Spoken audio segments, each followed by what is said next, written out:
যারা দাড়ি রাখেন না, হিম্মত করে দাড়ি রাখেন, হিম্মত করেন যে ইনশাআল্লাহ দাড়ি রাখবেন। দাড়ি না রাখা এটা কিন্তু অনেক বড় অপরাধ। অপরাধটা কি জানেন?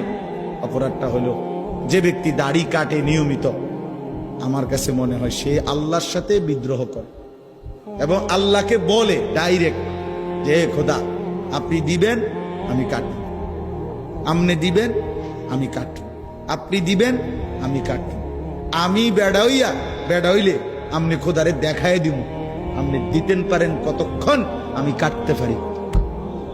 তো আল্লাহ যেন বলে বান্দা কাটতে থাকো, আসতে থাকো, কাটতে কাটতে একদিন তো আমার কবরে আইবা, তো তখন প্রথম রাতে প্রথম ঘন্টায় টাঙ্গাইয়া যখন ফিটমু তখন বুঝবা মাতবরি ছুটাই দেবো তোমার, প্রথম ঘন্টাতে দেব, কবরের প্রথম ঘন্টা। হাত্তা তাখতালিফা আদলাউ, আল্লাহর নবী বলেন কবর যখন প্রথম মিনিট নাফরমানকে কবরে একটা চাপ দিবে, তো ডান পাশের মাটি বাম দিকের মাটি ডান দিকে, মানে ডান পাঁজরের হাড্ডি ভাঙ্গা চুইরা এ পাশে চলে যাবে, এ পাশের হাড্ডি ভাঙ্গা এ পাশে চলে যাবে। এক মিনিটে নাফরমান সোজা চুরচুর হয়ে যায়। অহংকার করো,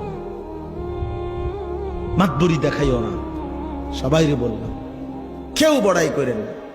যে নারী বেপর্দা তারে বইলেন তোমার এই রূপ যৌবন পোকা মাকড়ের ঘরে চলে যাবে, কবরে। অসংখ্য সুন্দরী নারী এই পৃথিবীতে কবরের খোরাক, মাটির খোরাক হয়েছে। আল্লাহ তাআলা আমাদের সবাইকে তৌফিক দান করে। হিম্মত করলাম তো ইনশাআল্লাহ, 5 ওয়াক্ত নামাজ পড়বো তো ইনশাআল্লাহ। আল্লাহ তৌফিক দান করে সকাল সন্ধ্যা কিছু কিছু জিকির করবেন, আল্লাহ ওয়ালাদের কাছে আসা যাওয়া করবেন এবং নিজের জীবন সুন্দর করার চেষ্টা করবেন, নবী সাল্লাল্লাহু আলাইহি সাল্লামের অনুসরণ করার ফিকির করবেন।